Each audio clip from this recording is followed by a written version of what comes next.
A very good evening to you all. Thank you for joining us for the 8 o'clock edition of the UBC News Tonight. My name is Wadulo Arnold Mark.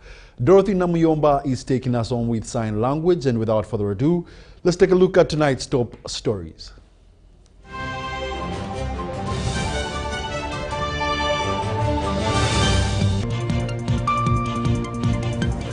In our headlines tonight, President Museveni orders Water and Environment Ministry to order wetland encroachers to vacate.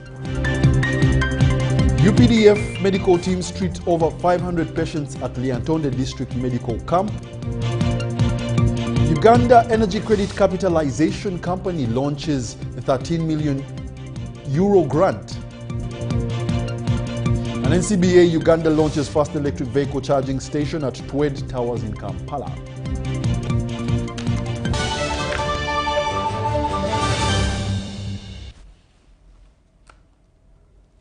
A very good evening to you all. Thank you for joining us. We now give you the news in detail. Now, to start off, President Yoweri Kaguta Museveni has advised the Ministry of Water and Environment to eliminate environmental degradation of wetlands to cushion the country against the effects of climate change. He said that wetlands are disappearing 3 times more than forests, which needs to be checked for the good of the environment and humanity. The statement was contained in remarks read by the Vice President Jessica Alupo at this year's World Wetlands Day commemorations. Let's have a look.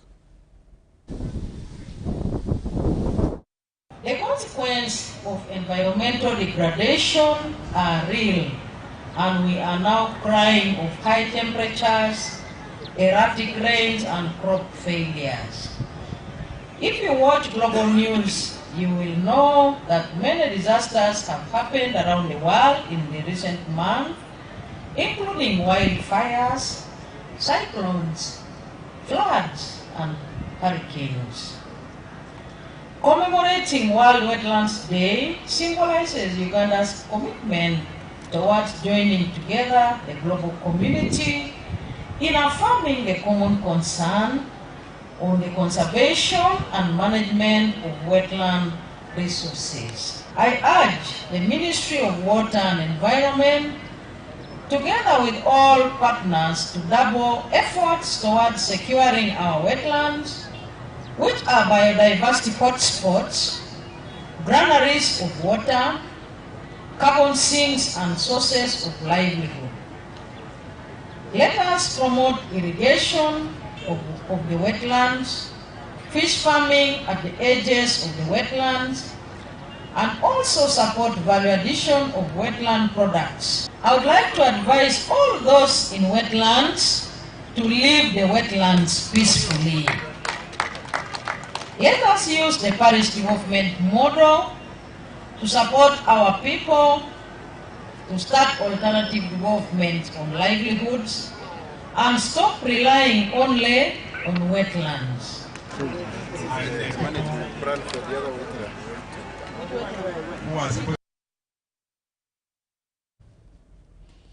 Now, our schools open for first term 2025. The State Minister for Higher Education, Dr. J.C. Muyingo, has cautioned stakeholders in schools against sending back learners with school balances. Minister Dr. Muyingo also encouraged parents not to keep the schools-going age children at home, but send them to school with school requirements and enable them begin studies. He was addressing communities of Chireku, Chichusa in Luero District during the Bamunanika Education Foundation Day of graduates who completed their courses from various universities. Dr. Muyingo promised to continue supporting and educating children from vulnerable families and encouraged communities to support government programs on poverty alleviation. Government schools. As schools open for first term 2025, State Minister for Higher Education, Dr. J.C. Muyingo, has cautioned stakeholders in schools against sending back learners home with school balances. Minister Dr. Muyingo also encouraged parents not to keep the school-going age children at home but send them to school with school requirements to enable them begin studies. Government yatuwadde dda ssente eza school fees tetulina okuteeka mu UPE schools.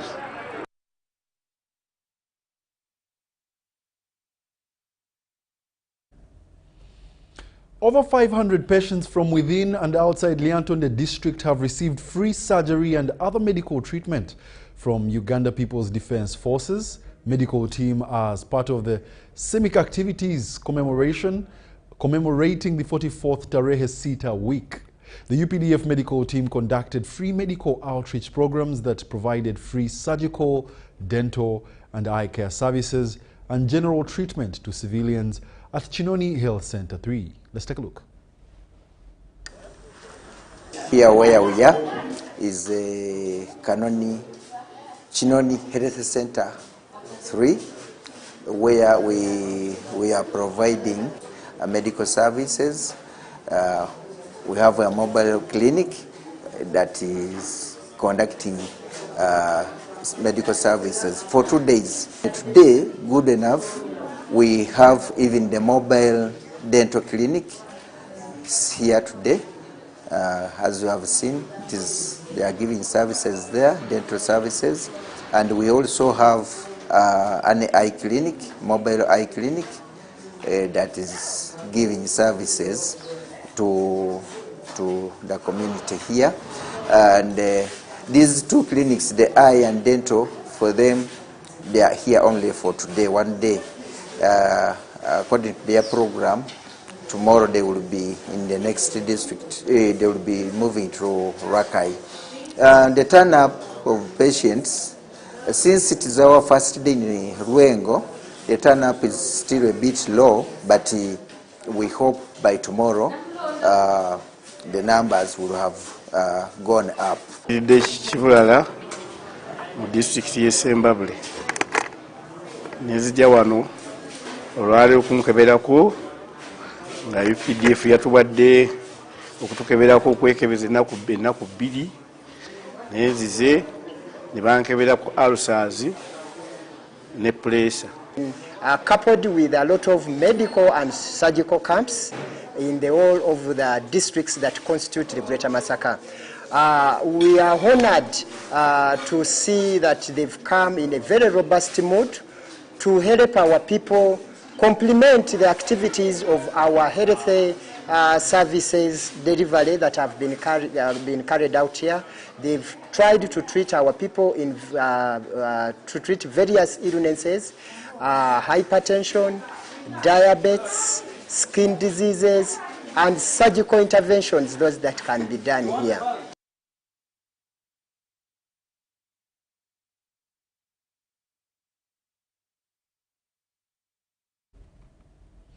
Now, in relation to that, as part of the build-up for the Tarehe Sita Uganda People's Defence Forces soldiers, in relation to the drum-up for the Tarehe Sita preparations, the Uganda People's Defence Forces soldiers have begun their cleaning exercise in Lyantonde Town Council.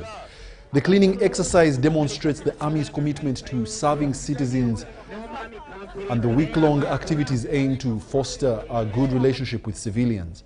The Lyantonde district leaders commended the UPDF for the dedication to national security and community service. The Lyantonde Town Council Mayor Mustafa Kalule thanked government and the UPDF leadership for deploying soldiers to keep the town clean, thereby leading by example.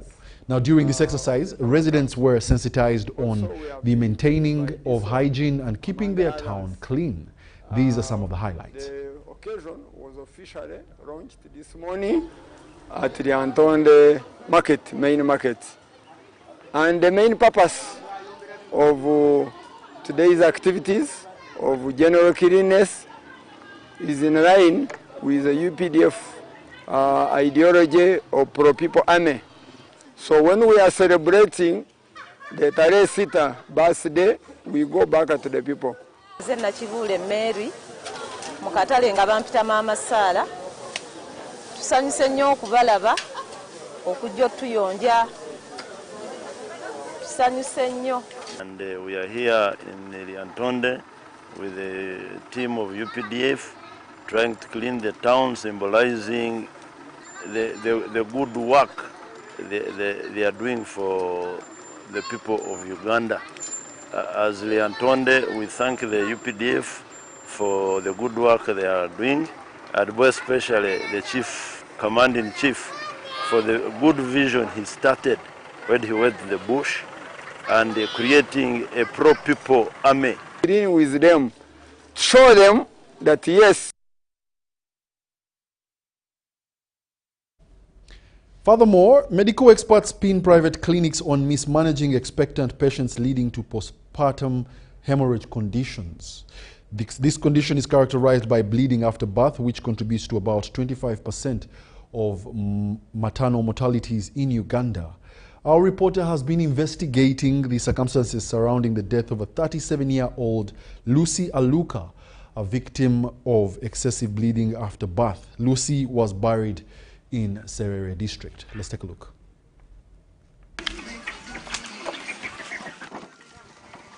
The grave of Aluka Lucy is being constructed in Chidekto village, Ogangai parish, Pingire sub-county, Serere district, where she was being laid to rest. Relatives and friends are still trying to come to terms with her sudden death. Aluka Ebaima Lucy met her death on 23rd January 2025 at Soroti Welfare Clinic, where she had gone to deliver her first child. Now when to reach around 4, the nurses called her. Then of course they started injecting her, then she came out and told me, because by then they had already given us a room. After the surgery conducted by Dr. Egwao Godfrey and other co-workers, the relatives were given the newborn baby. I'd expected them to bring her also immediately. So when I was there, of course we were there, it took about again an hour for them to bring her. But before they brought her, they came because I was now with my sister. By then she was the one carrying the baby. They came and told us that now we are bringing back the patient, but we need you out. Later, the hospital staff told them that Lucy was in deep sleep after the surgery, but she never woke up. So me, I woke up when I became alert when I heard my sister saying that, why is she very cold? Because now the sleep was catching me. So that thing, whatever me, shocked me. So I said, the baby started crying, maybe after 1 hour. The baby now was kind of restless. So the nurse comes in and tells us that, you go and get some glucose and Rensori to give that baby, because he'll continue crying because of what? Hunger. They noticed something was wrong with the flow of the drip. I realized the drip they had put, because they would put big and small. The big one had stopped because the other ones were not there. So me, I opened the blanket, because one hand for the drip was on our side.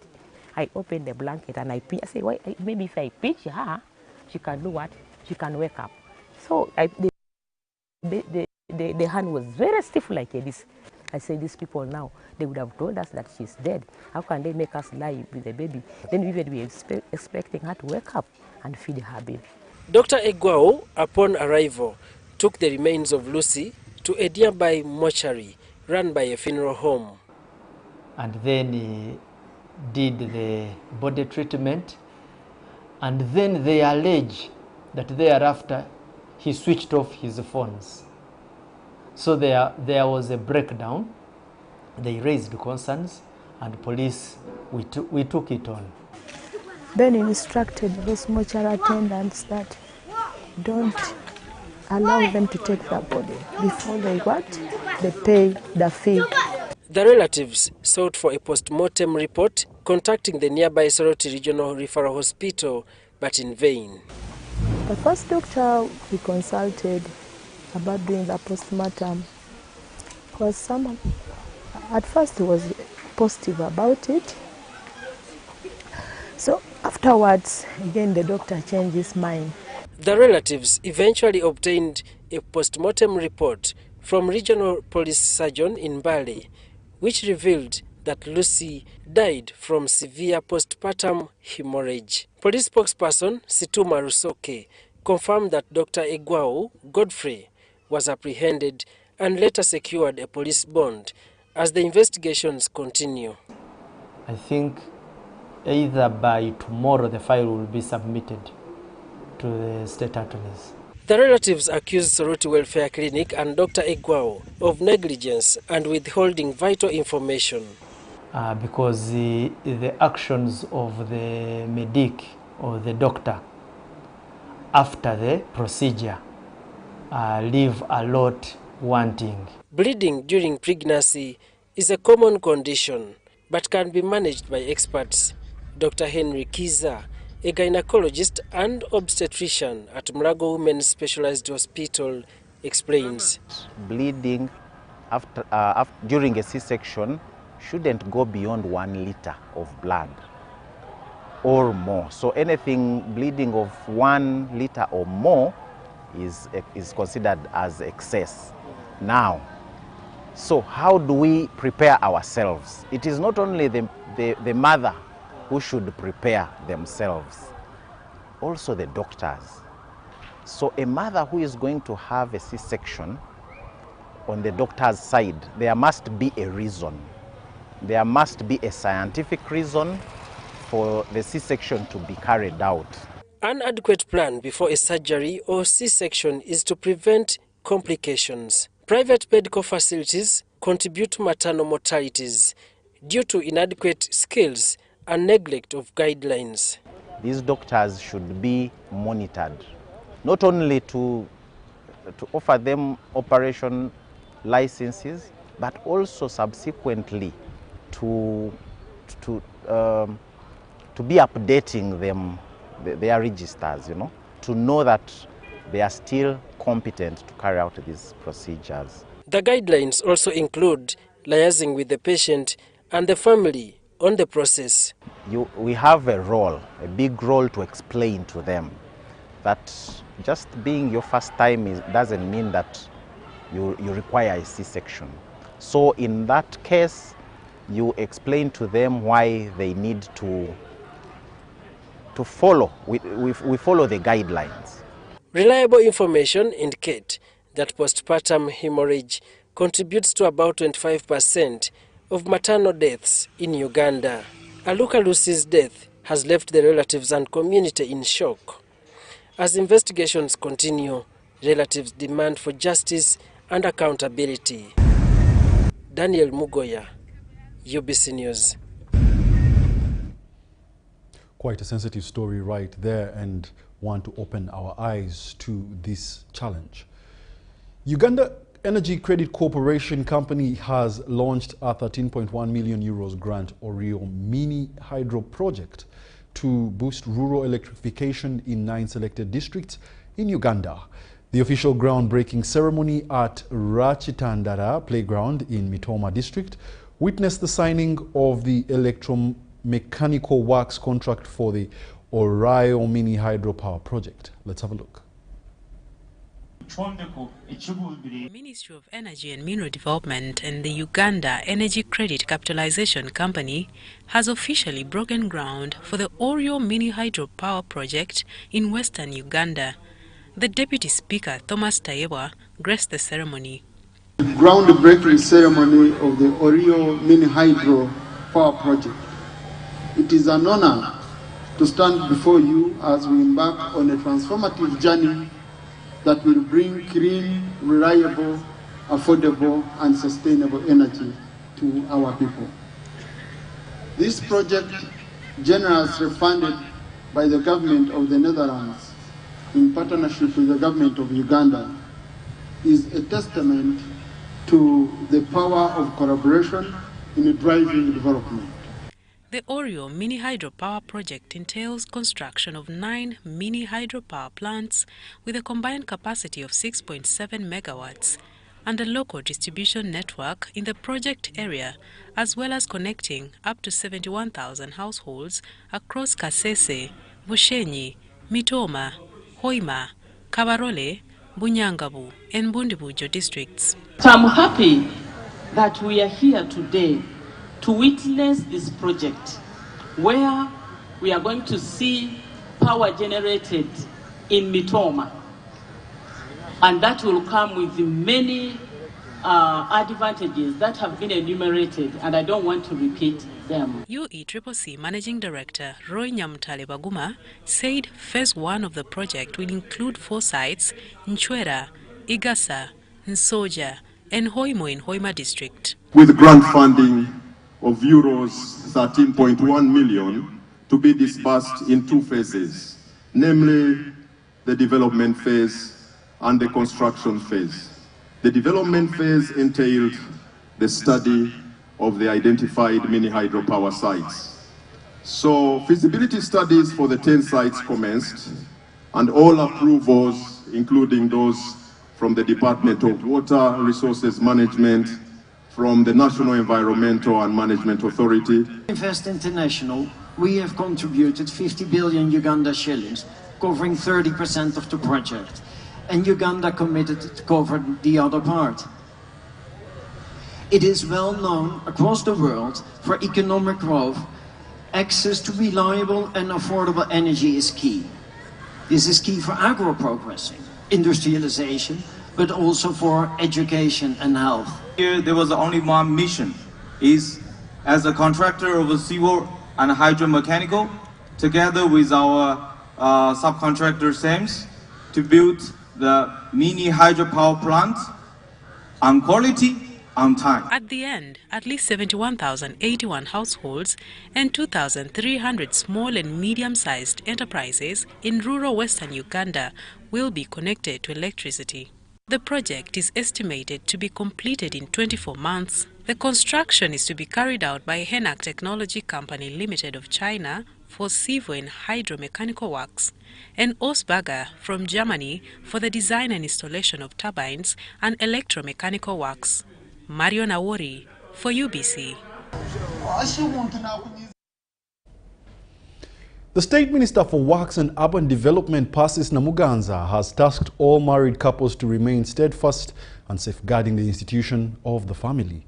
This was during the wedding of daughter of the State Minister for Lands, Dr. Sam Mayanja, Rebecca, to Jude Mpata at Watoto Church in Ntinda. This is a moment of joy because it is a transition for building up a strong family, which transists into a strong nation. Kampala pastor Julius Rotolonyo urged the couple to build their union on the Christian foundation and fear of God. At this wedding at Watoto Church in Ntinda was conducted by Pastor Rotolonyo. Introduce to you the latest couple on planet Earth, Mr. and Mrs.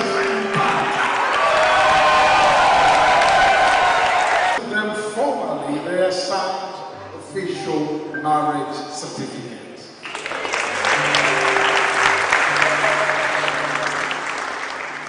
What we have as Watoto Church is to rescue vulnerable children, raise them to be leaders that will rebuild the nation. Minister for Housing and Urban Development, Persis Namuganza, tipped the couple on building a stable family. She advised the couple to pray regularly and stay vigilant against challenges in marriage. So you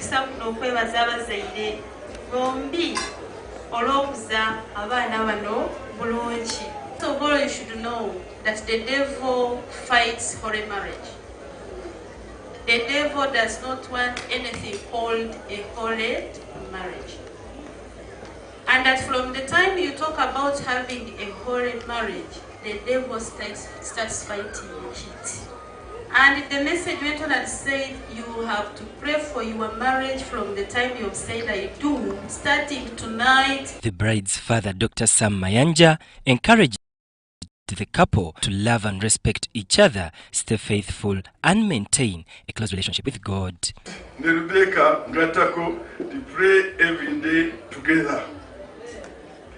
Read your Bible every day. Membagamba, read your Bible every day together. Don't neglect meeting with others, as is the custom of some. The event was graced by prominent figures, including State Senior Presidential Assistant Fiona Baronji and officials from the Uganda Communications Commission. Rebecca, and have seen love. With the cousins that were here and the sisters and brothers that danced I can really tell the gentleman that I have worked with, I can see what comes from him. Thank you so much for having a beautiful family. Today I am honored to meet your wife because I always wanted to know the person behind that man that makes things happen. Because a wise woman is a woman that builds up her family. And I'm very much sure that that lady has built up Dr. Sambayanja. Thank you so much, Mama. Katonda kumpelo omukisa. Later, the couple proceeded to Sambia Gardens, where they were greeted with cheers, joy and messages from friends and family. To my new family, thank you for welcoming me so warmly into your family. Your kindness and love have made this journey even more special. The reception was lively, featuring entertainment and performances that symbolized the happiness and unity of their new family. Benon Mokwaya, Jamil Sekaja, UBC News. Members of the Ikaribwok Idanyawos clan have distanced themselves from the House of Elders, who recently issued a public denouncement of the Iteso Cultural Union and its leadership. The clan leader, Peterson Omoding, told UBC that a group of individuals within the clan are seeking to undermine the ICU leadership for their own personal gain. This was during the installation of the Ikaribwok Idanyawos new clan leader following the death of his predecessor, Moses Olemukan.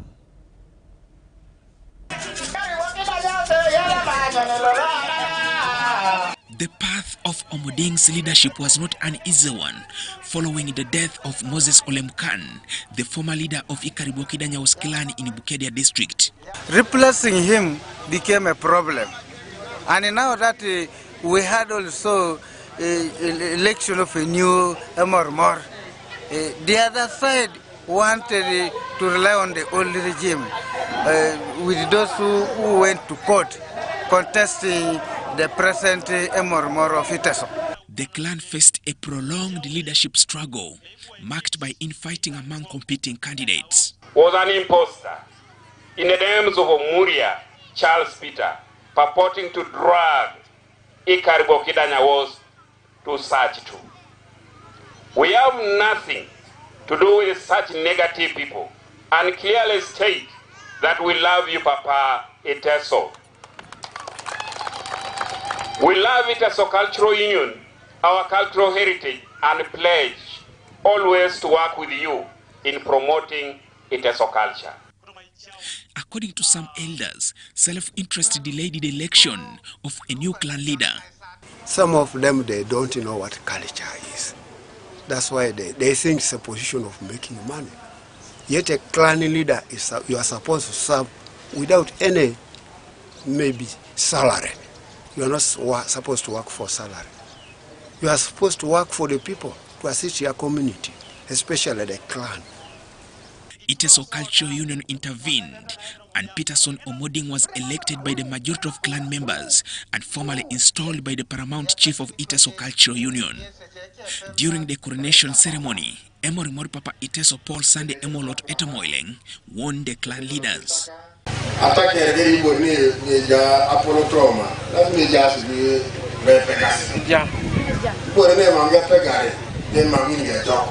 The event also symbolized a reflection on the values that bind Iteso clans. Oku Joseph, UBC.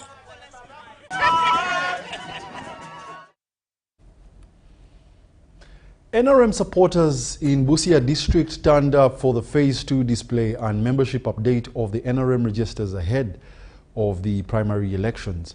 Primary elections will determine the party ticket holders in the 2026 elections, and the senior manager in charge of information, communication and public relations, NRM Rogers Molindwa, told UBC that the Busia district exercise closed successfully. During the Baraza Day to conclude the NRM membership register update to Arubaine Village, Southeast Parish, Eastern Division in Busia Municipality, new members embraced the exercise. The NRM Senior Manager in charge, Information, Communication and Public Relations, Rogers Mulindwa says Busia District exercise recorded raises, hope for a successful internal elections. Ensobya zibaddemu ku mulundi guli eri tulina abantu betwajjamu, tulina abantu abaafwa, abantu abacrossinga, bonna tubajjamu ku mulundi guli eri naye ate bonna bakomyewo. Amanya spelling g'abantu, amanya bakozemu ensobi nnyo era bituwadde challenges z'amaanyi nnyo. Correcting amanya g'abantu era omuntu ajanga mukambwe nnyo nagamba ku lwaki nze eryange ku mulundi guno libaddewo eriti ate nga nakuwa amanya matuufu. So zimu ze tusaba nti secretariat erongoseemuko oba yandibadde tuyamba ngafa abantu abeera ku kyalo mu magombolera yandibadde nga register zino zibeera ku ground ne batweninga abantu beera ku ground at least omwezi ne bawa abantu obudde obumala. Remember zino ennaku nnya tezibadde tezimala. Abantu ngafwe mu town muno abantu baba abantu abasinga baba ku mirimu gyabwe byetaaga obudde abantu basomesebwe babawo obudde.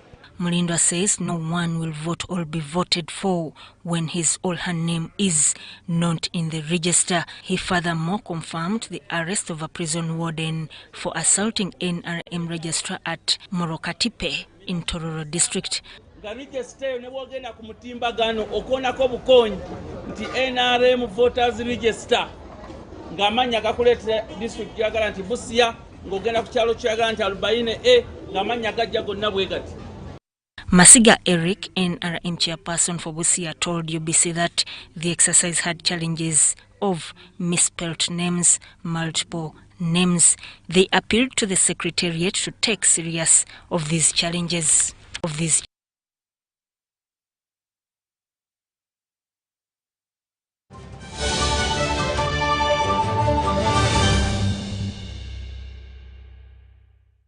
Here's your chance to win school fees for your child for a whole year. Just pay school fees using Momo.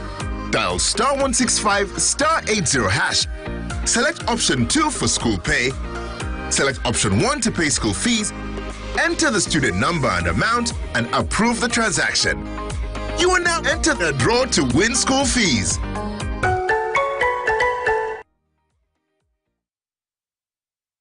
Looking for instant excitement? The Uganda National Lottery Spin for Cash game is now available online. Wherever you are, you can join the excitement for just 500, 1,000 and 2,000 Uganda shillings. Don't miss out. Register now on www.nationallottery.go.ug for a chance to win your share of 2 billion instantly. What are you waiting for? Play Spin for Cash now, anytime, anywhere. Ituba is the proud operator of the Uganda National Lottery. Uganda National Lottery. Dream, play, win. Participants must be 18 years or older. Play responsibly. The Uganda National Lottery is operated by Ituba Uganda and regulated by the National Lotteries and Gaming Regulatory Board. Step into a world of excellence, comfort and pride with Royal Foam Furniture, crafted to perfection right here in Uganda. We bring you state-of-the-art living room furniture and bedding products at affordable prices. Our wide variety of mattresses include orthopedic, pillow top, spring mattresses suitable for institutions like hotels and many others for home comfort.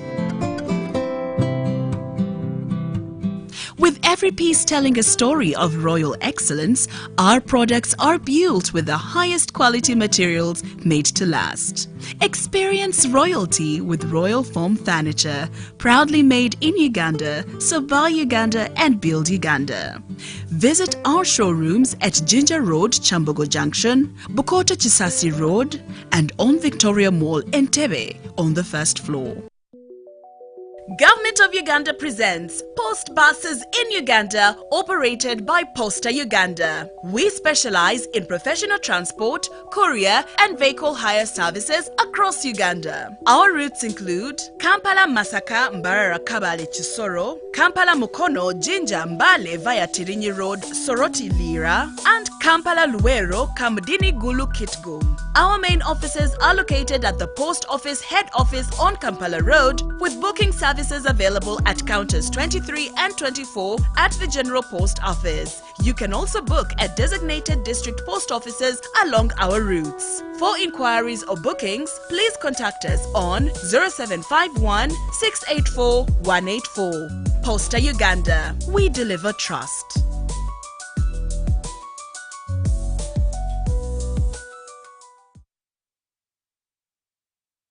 It's our mission to secure your money. Protecting your money is as important as earning it. It is for this reason that the Deposit Protection Fund of Uganda, DPF, was established by the government of Uganda to provide deposit protection to customers of regulated financial institutions. In the unlikely event that your commercial bank, credit institution or microfinance deposit-taking institution fails, the DPF will pay you up to 10 million Uganda shillings. Keep your personal information such as national identification number, mobile phone or an alternative bank account updated with your banker. Terms and conditions apply. For more information, contact DPF at Aha Towers, Plot 7 Lodell Road, Kampala. Call 0312-206-400 or visit our website at www.dpf.or.ug.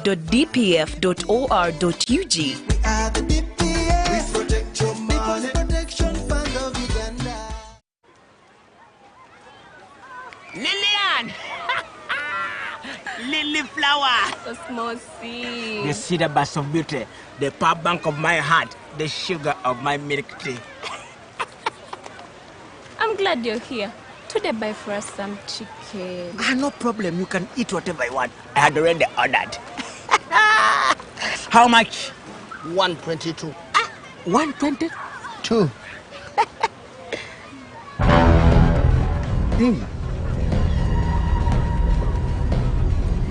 Now, what if I take this one and this one? And can I also borrow this one?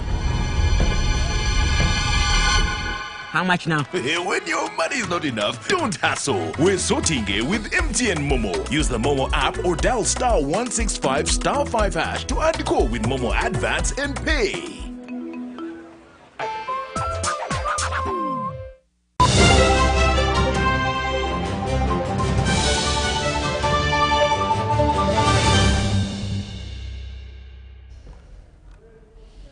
Welcome back. You're still watching the UBC News, broadcasting live from Nile Avenue.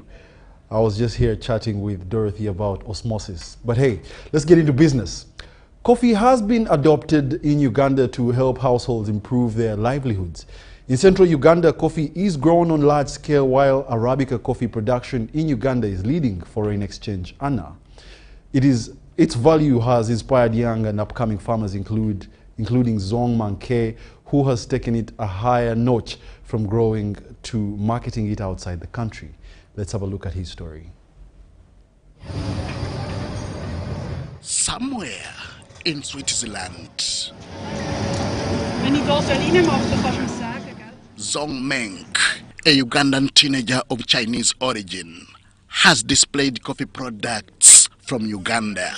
Setting up a cupping of Ugandan coffee from Great Lakes.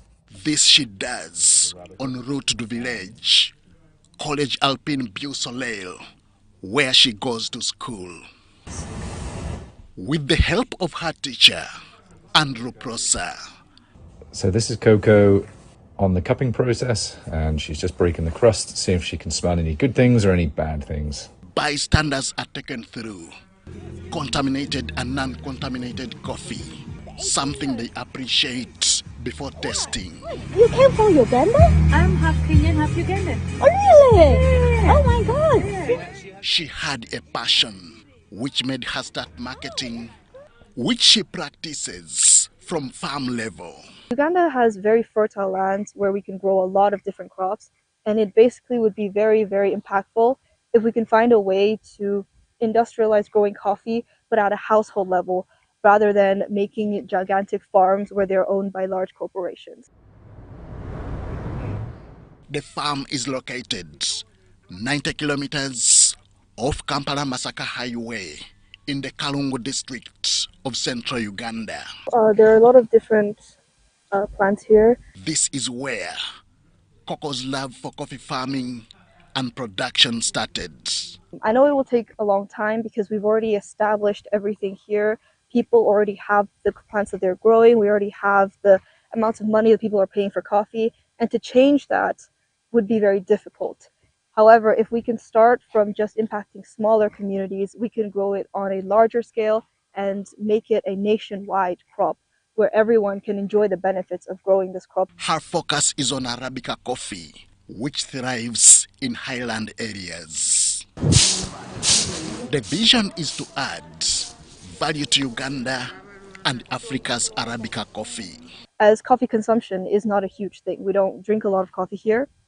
And so if we can find a way to encourage farmers to grow this coffee, and we can maybe increase exports and encourage farmers to be paid fairly for the amount of coffee that they're growing, we can increase basically and benefit the economies of single farmers rather than large conglomerates and large farms. This is in line with President Yoweri Museveni, who has emphasized value addition on coffee. A kilogram of coffee may give us US dollars 2.5 as a raw material. However, the same kilogram roasted, ground into powder, and packaged will give the cleverer foreigners who added those steps abroad US dollars 40. Africans get $2.5 per kilo, and the same kilo transformed into finished products by foreigners bring them $40. This is how Africa has been a major donor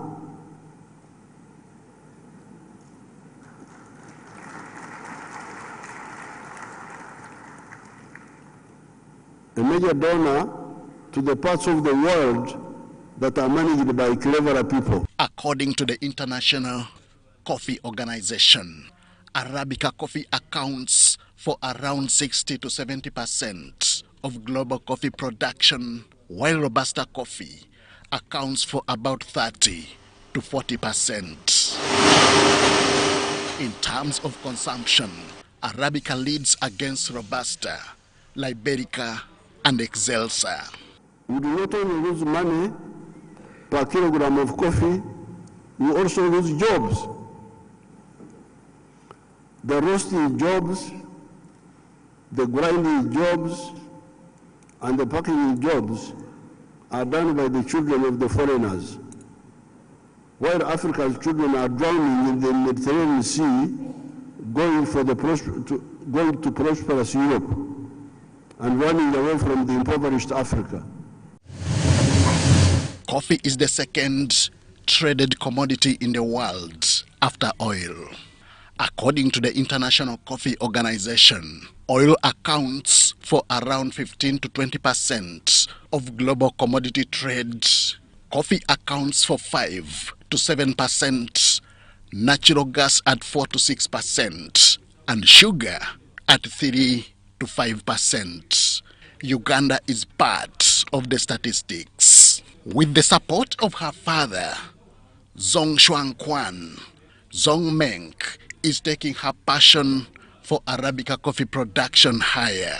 At 16 years of age, her dream is to promote coffee and turn it into a game changer for Ugandans and beyond. Uganda is one of the largest export country for coffee, already loaned in international market. But now the next step for us is to fund what is the special on it, the special of this coffee. Because we have such amazing agricultural lands, we have a lot of potential to create even more exports than we have now, to maybe increase the income of every household, increase the income of the country, to develop the country further, even if it's just by impacting households. Coffee is Uganda's leading foreign exchange earner. In 2021, Uganda earned $718.96 million US from coffee exports up from $515.53 million in 2020. Henry Okrut, UBC. And bringing it to technology, NCBA Bank has launched its first electric vehicle charging station at Twed Towers in Nakasero, reinforcing its commitment to sustainability. This initiative is part of the bank's Change the Story agenda, which aims to promote environmental responsibility and social impact. I had a chance to interact with the stakeholders. Alongside the charging station, NCBA introduced a Hyundai Kona EV into its asset financing fleet. The bank emphasizes that this is a crucial step in Uganda, where financial institutions are taking part in combating climate change and facilitating the transition from fossil fuels through electric mobility. As part of the financing, we also need to be cognizant of the fact that we need to reduce on the carbon emissions that the vehicles are actually emitting and improving on our air quality. NCBA is committed to raising 900 billion shillings for sustainable projects, with a third of this amount already available for deployment.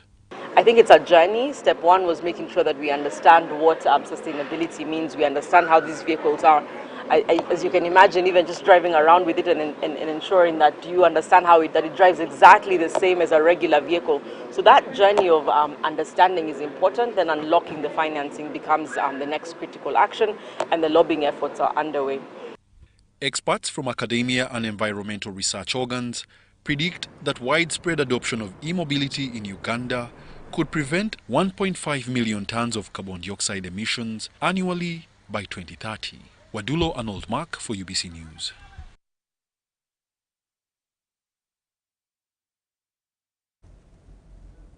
Prior to its elevation to a city status, Mbale benefited from the Uganda Support to Municipal Infrastructure Development Project, which was also dubbed famously as USMID. This is government's commitment towards road infrastructure development as highlighted in the 2021-2026 NRM manifesto. Let's have a look with Henry Okrut.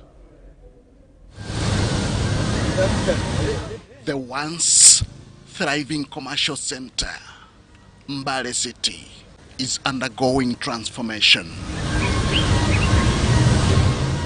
Congested streets, potholed roads, and inadequate drainage made life difficult for business. The Uganda Support to Municipal Infrastructure Development Project, USMID, has grown and modernized the city.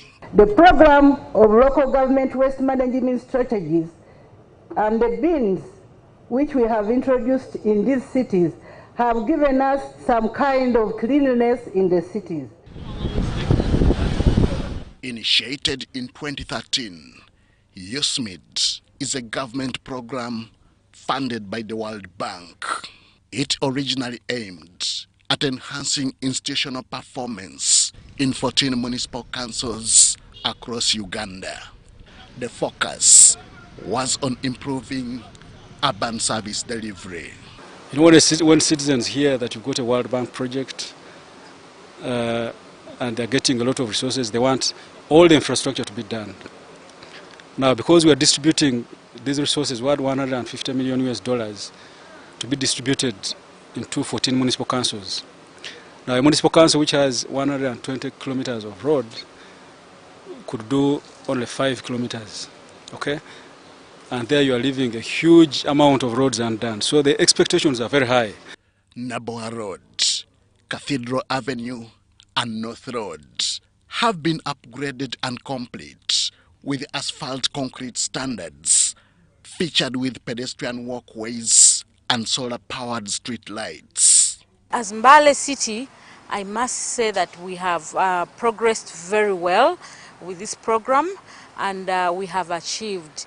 As a city, most of the infrastructure that we have worked on has been the roads. Beyond road construction is environmental sustainability to enhance the city's capacity for climate resilience. And I'm telling you, the people of Mbale responded very, very positively.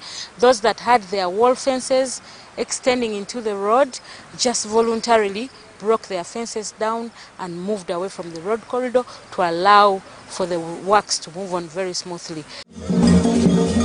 In December 2024, President Yoweri Museveni commissioned a USMID-funded road project in Mbale City.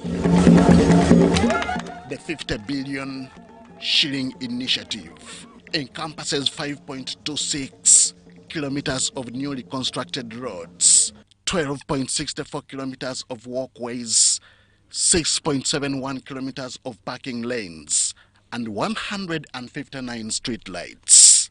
Enguto zisigale passengers no light cargo. And then you have the air travel, you have water travel. We shall have, because now we are mainly now ngudo. But we need to diversify the multimodal transport system. This has enhanced urban mobility and safety.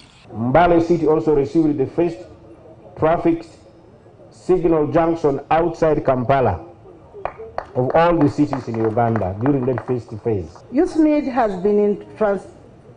has been instrumental in transforming many local governments, enhancing service delivery, and improving infrastructure. The location of Mbale City is strategic for trade, commerce, and transportation in eastern Uganda. To northern region, it is connected through the Mbale-Soroti Road, which links to the Soroti-Lira Road. This joins it to key towns and cities, including Soroti, Lira, Gulu, and Arua. In the south, it is connected through the Mbale-Jinja Road, which links to the Jinja-Kampala Highway. In the east, the city connects to Tororo Road, which also links to Malaba and Busia, all through to the Republic of Kenya.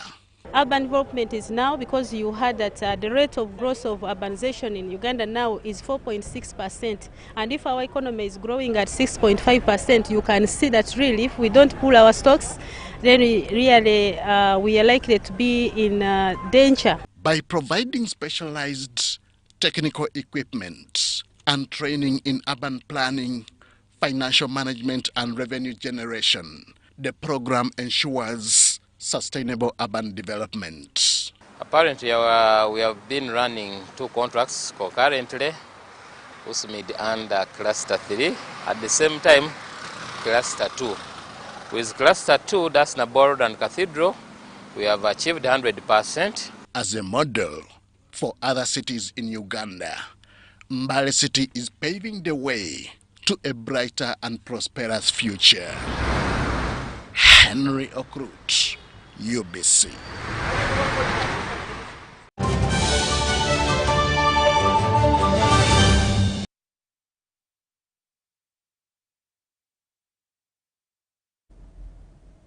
Thank you for joining us for the 8 o'clock edition of the UBC News Tonight with me, Wadulo, Arnold, Mark, and Dorothy Namuyomba. But before we leave, I'd like to challenge you. Please look around your home or wherever you're watching this bulletin from. And if there is nothing or 5 things that have been made in Uganda or Africa, be it your television, your cup, your table, then we have a lot of work to do. Thank you for being part of this bulletin. See you at 10.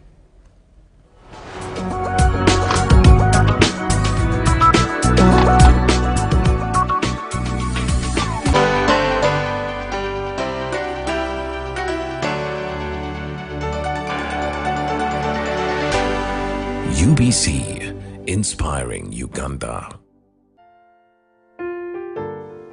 With profound sadness, the Internal Security Organization, East of Fraternity, with deep sorrow, announces the untimely demise of Director General Brigadier General Charles Oluka, which occurred on January 29, 2025, at Doctors Hospital in Seguku.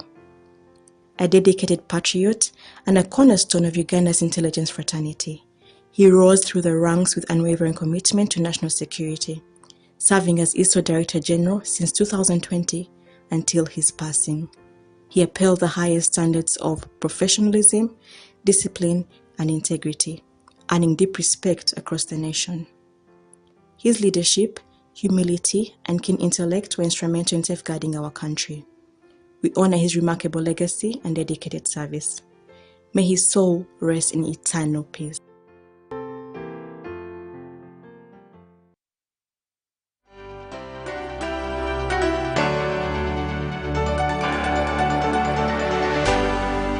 UBC